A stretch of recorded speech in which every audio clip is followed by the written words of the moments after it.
Bienvenue en Ariège. Une autre vidéo qui concerne un petit peu un matériel que j'utilise beaucoup sur le chantier.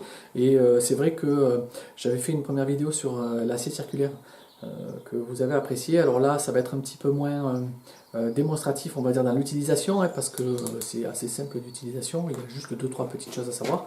Mais là, aujourd'hui, nous allons parler des cloueurs. Et plus particulièrement des cloueurs pneumatiques. Alors, les cloueurs peuvent être indispensables ou non selon le type de chantier que vous avez. Par exemple, là, si on est dans le cadre de la réfection d'un toit ou de la pose d'un bardage ou de la construction totale d'une maison ossature bois, on va peut-être s'orienter sur certains types de cloueurs plutôt que d'autres. Tout d'abord, on va parler des différents types d'énergie utilisés pour faire fonctionner ce type d'outils. Donc, trois grandes familles sortent du lot. Vous avez des cloueurs qui sont des cloueurs électriques à batterie, donc qui propulsent des pointes voilà, jusqu'à 50, 170 mm. Donc, gros avantage, c'est sans fil, vous pouvez le prendre n'importe où. Et si vous avez déjà un grand parc d'outils sur batterie, vous allez pouvoir tourner avec vos batteries déjà existantes pour pouvoir faire fonctionner votre cloueur. Ensuite, il existe des cloueurs à gaz avec des bouteilles qu'on achète qui se fixent sur le pétard. Et là, pareil, vous avez une certaine autonomie et vous pouvez balancer des pointes relativement raisonnables sans être encombré d'un tuyau. Et enfin, la dernière famille, celle que pour ma part j'ai privilégiée, c'est l'utilisation d'outils pneumatiques. Donc là, avec un compresseur, un tuyau et des cloueurs, généralement robustes, qui peuvent envoyer de la grosse pointe, de la 90, de la 100, dans tout type de bois et sans broncher. Pour ce qui concerne le choix que j'ai fait d'utiliser des outils pneumatiques, en fait, pour résumer la situation, grosso modo, généralement la technologie pneumatique est une technologie relativement simple, donc robuste. Et c'est vrai que dans l'achat de mes outils, c'est une des qualités que je priorise souvent. Quand on possède déjà donc, le compresseur, le tuyau, c'est vrai qu'on peut avoir tout un panel d'outils qui peuvent s'adapter à ce matériel et donc on obtient une certaine polyvalence avec relativement peu de matériel au bout du compte. Donc de droite à gauche, vous avez mon cloueur de charpente. C'est un cloueur donc à bande. Voilà, c'est le genre de pétard qu'on utilise pour tout ce qui est charpente et aussi beaucoup pour l'ossature bois. À côté, vous avez un cloueur de charpente aussi, mais qui est à rouleau. C'est une autre option. L'avantage de prendre ce type de cloueur, c'est qu'il sera polyvalent pour votre construction si vous optez pour une solution ossature bois avec un extérieur bardé. C'est beaucoup plus pratique de barder avec ce type de cloueur parce que déjà, je vous montrerai en gros plan, les embouts ne sont pas les mêmes. Celui-ci, il est denté, c'est-à-dire que quand vous plantez le nez du cloueur, il s'accroche au bois et puis vous pouvez pétarder assez précisément, même à bout de bras. Celui-ci, non. Il a un embout un peu comme un cloueur de finition. Il ne va pas marquer le bois. Pour un bardage, c'est quand même assez pratique. En plus, le fait d'avoir un réservoir de 300 pointes, c'est sympa quand on barde. À côté, vous avez un cloueur de finition. Alors là, c'est plus pour tout ce qui est ameublement, éventuellement parquet, volige. Voilà, ça met des brads, des mini brads.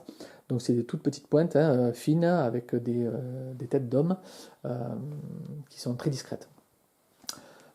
Autre chose, vraiment pour là vous parler de la polyvalence de l'option pneumatique, c'est l'agrafeuse que je me suis procurée pour agrafer les canisses.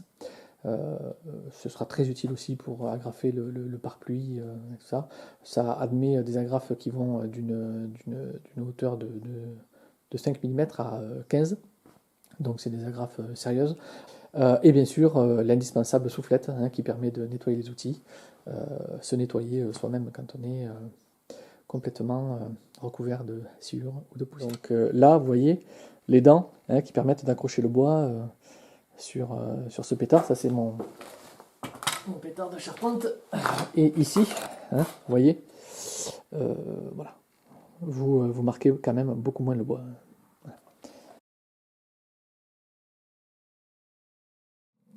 Avant de parler de pour quelle utilisation, quel type de cloueur, il faut quand même rappeler une chose. La majorité des travaux peuvent être faits sans cloueur. On peut tout à fait poser un bardage sans cloueur. On peut tout à fait faire la réfection d'un toit sans cloueur. On peut tout à fait construire une maison ossature bois sans cloueur. Si l'on veut, ça peut être un choix pertinent, en tout cas qui répond à une certaine philosophie de travail.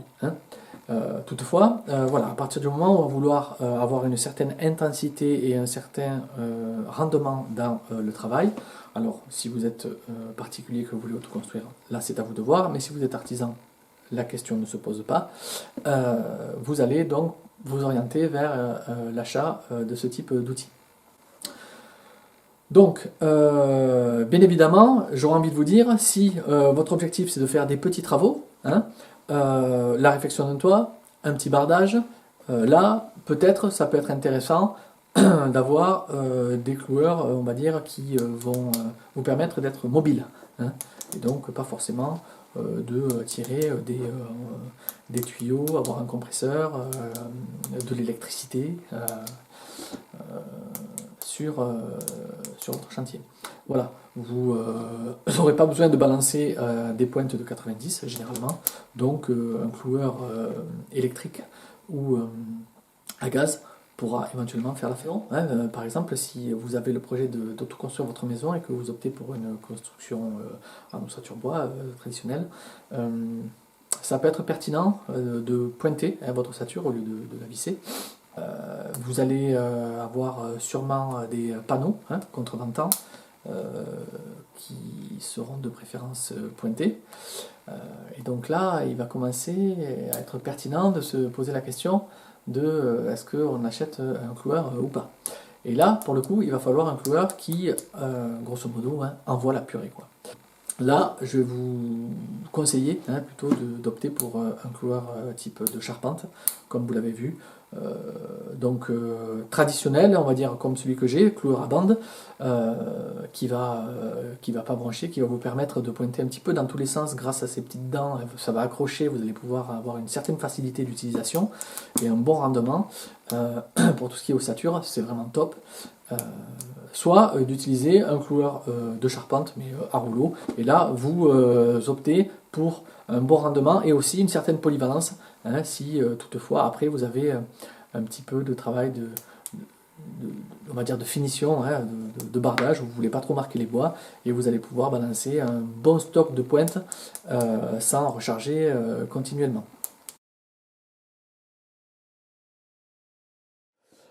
Donc ici, vous avez un compresseur vraiment classique, un 50 litres, que vous achetez dans n'importe quel magasin de bricolage.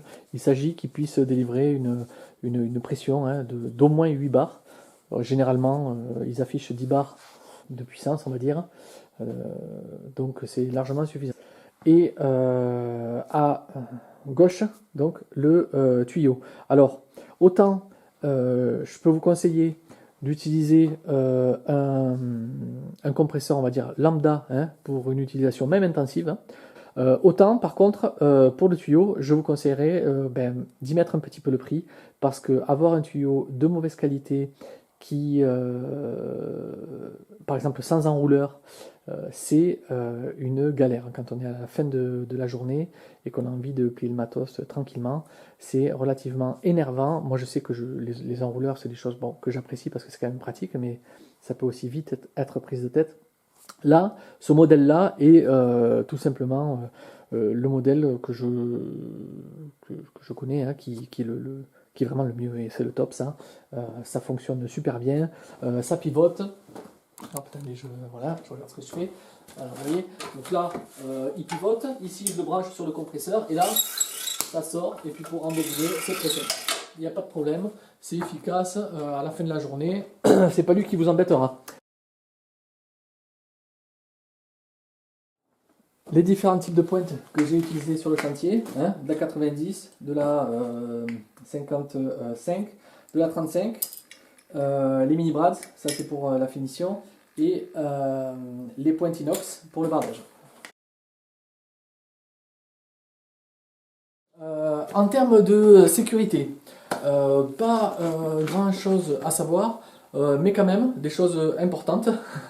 Voilà, donc travailler avec des outils qui dégagent autant de puissance, hein, vous allez avoir dans les mains quelque chose qui va envoyer des pointes qui peuvent aller jusqu'à 90 mm, hein, donc ce n'est pas rien, et donc généralement vous allez l'avoir dans la main, et donc votre autre main va se balader autour de cet outil. L'idée, ça va être d'éviter de se pointer soi-même et de faire attention bien évidemment à ce qui nous entoure, comme d'habitude en fait.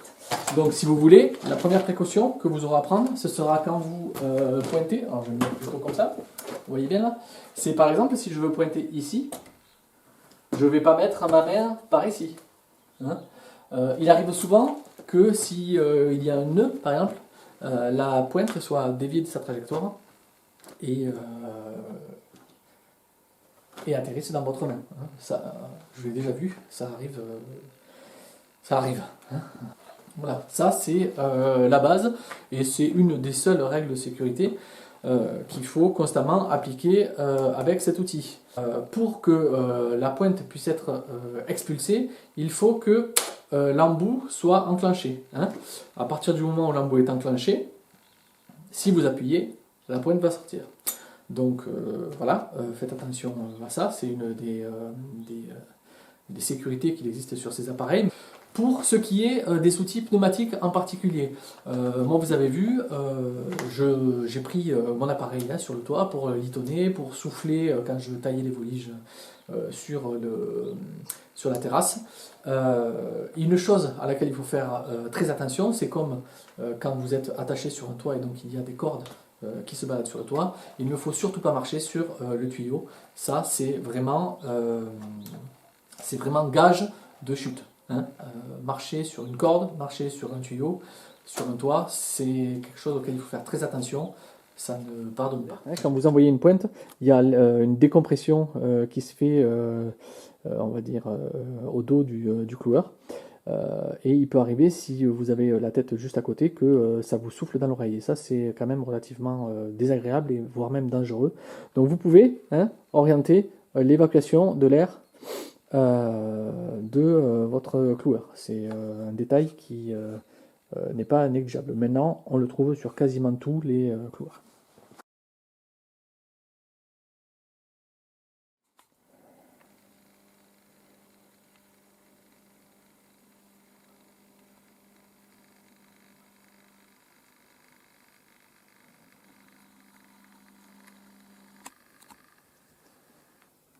En bas du compresseur, vous avez une purge. C'est important hein, quand on l'utilise toute la journée, qui se charge, qui se décharge, qui se charge, qui se décharge. À la fin de la journée,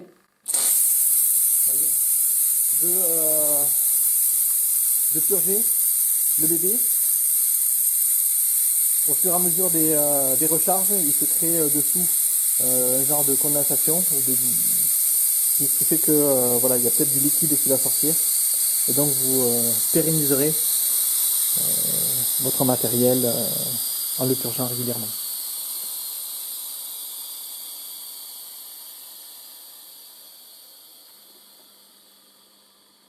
Toujours pour ce qui concerne l'entretien, comme je vous l'ai dit, il n'y a pas tant d'opérations à faire. Il va s'agir juste, pour ce qui concerne les cloueurs, de huiler avec une huile spéciale, on va dire, outil pneumatique, qui se trouve dans n'importe quel magasin de bricolage.